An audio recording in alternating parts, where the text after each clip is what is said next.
kukiamini Chama cha Mapinduzi. Chama chetu kinajitofautisha na vyama vingine kwa sababu sisi tuna wajibu na dhamana ya kuwaletea wananchi maendeleo. Kwa hiyo tuwe watulivu, maamuzi ya wananchi kuendelea kukiamini Chama cha Mapinduzi. Na ahadi yetu CCM itaendelea kuwa kimbilio la wanyonge. CCM itaendelea kushughulika na changamoto za wananchi. CCM itaendelea kuleta maendeleo katika nchi hii. Lakini baada ya kujua chama kile ni kama chombo kinachosafiri angani, kimepotea, hakijui kitue wapi, nikaamua kusepa, nikajiunga na Chama cha Mapinduzi.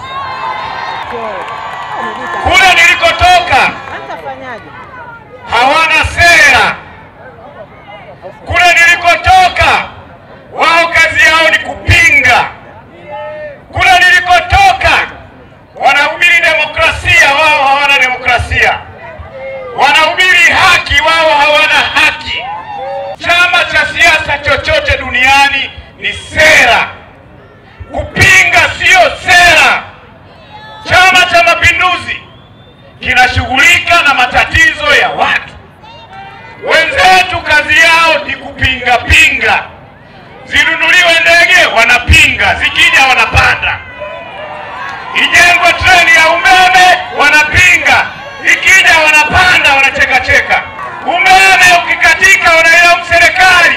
Serikali kijenga bwawa wanapinga, lakini umeme ukiwaka hawazimi manyumbani kwao. Za kumshukuru Mheshimiwa Rais wa Jamhuri ya Muungano wa Tanzania mama yetu Samia Suluhu Hassan kwa mambo makubwa aliyotufanyia katika manispaa yetu ya Morogoro. Sekta ya maji manispaa ya Morogoro imefanikiwa kutekeleza miradi mbalimbali ya uboreshaji wa huduma ya maji safi na salama kwa wananchi yenye gharama ya shilingi bilioni 216, ambapo fedha hizo zimewezesha miradi zaidi ya 11 kwenye maeneo kama mradi wa uboreshaji wa huduma ya maji Bigwa, Bomela, ujenzi wa birika la maji Mlima Mguru wa Ndege lita milioni 2, ujenzi wa bomba kuu ya kusukuma maji kwenda kwenye birika la Mguru wa Ndege, ujenzi wa kituo cha booster pump Kionda Mizani, ujenzi wa bomba la mseleleko Mwambogo, mradi wa ujenzi wa birika la maji Mlima wa Magereza, ujenzi wa mtandao wa usambazaji wa maji maeneo ya Kihonda, Mkundi, Lukobe na Gegea. Ujenzi wa mradi wa Kingolwila, Misongeni na Kitungwa umeshaanza na utarajiwa kunufaisha wakazi 52,000. Kuelekea uchaguzi mkuu, hatuna budi kuzingatia miiko na maadili ya uongozi ya uchaguzi katika hatua zote. Moja ya jambo kubwa ambalo tunatakiwa tuzingatie ni kuhakikisha kwamba tunajiepusha na mambo yote ambayo yatakuwa ni vishawishi vya kupata uongozi, hasa katika eneo la rushwa. Tunafahamu kwamba rushwa ni adui wa. Hauwezi kupata wagombea safi kupitia rushwa. Hauwezi kupata wagombea ambao wataweza kuwajibika kikamilifu pale watakapokuja kuchaguliwa katika uchaguzi ujao.